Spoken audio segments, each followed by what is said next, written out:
What is there even to say about Calling All Engines? Thomas's second feature-length film, and certainly not his worst. This movie came about during the hit era. As we all know, the writing of the era just wasn't the best, and it definitely reflects in this movie here.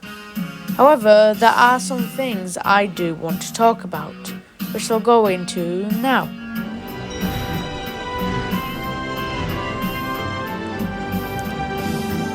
Number 1, the model work. I think the model work in this movie is very good. The sets look just as good as season 3, if I do say it myself. You can definitely tell this is a quiet English countryside, and all the engines like to be there. Also, the whole storm scene that occurs later is so brutal. They really wanted to push their model capabilities here. This is why I should expect to be a Thomas movie made with the models. I mean, look at these shots. They are just incredible. This movie also has some good crashes. The whole fight scene is so good. It's really fun and action-packed. So the next time Thomas saw Harry, he gave him a biff. And when Harry saw James, he gave him a bump.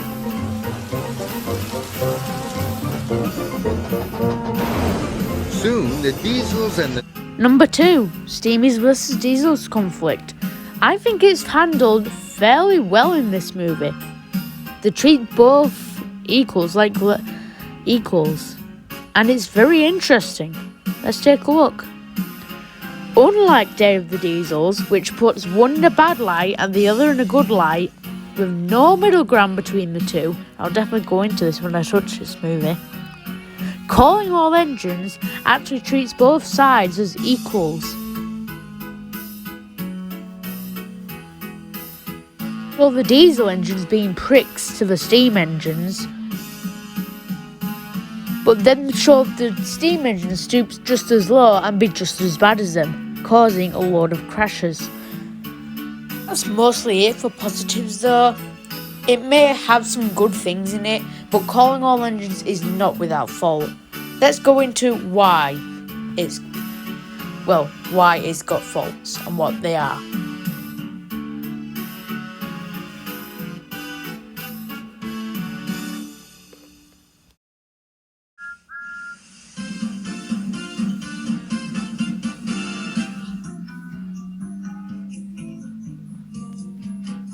Number 1, learning segments. This is the worst part of the whole movie, because at the time, I think Thomas and Friends episodes came with these stupid learning segments with these different animations, or just these blue and yellow bars at the bottom of the models, and just telling the audience, which was mostly babies, what to do. It's kind of like Blazing the Monster Machines. But it's just so forgettable, and adults will get bored watching it. But man, oh man, did they really bring the movie crashing to the ground, and near the bottom of the list. Number 2, boring scenes, boring movie. This is apparent for most movies, but this one has the most problems with it.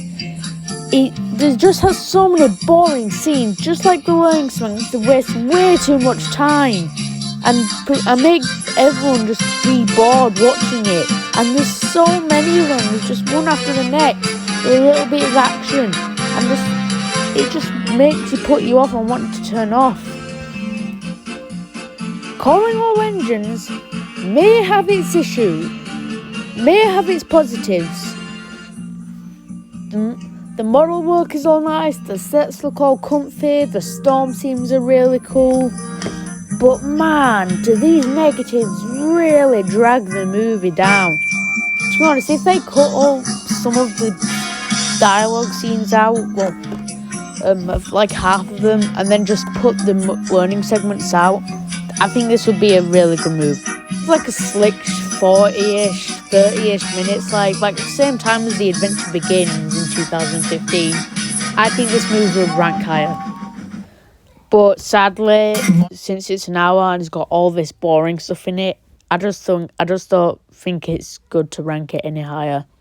But that's okay, because it makes the potential for growth. And it'll make the viewer wanting more.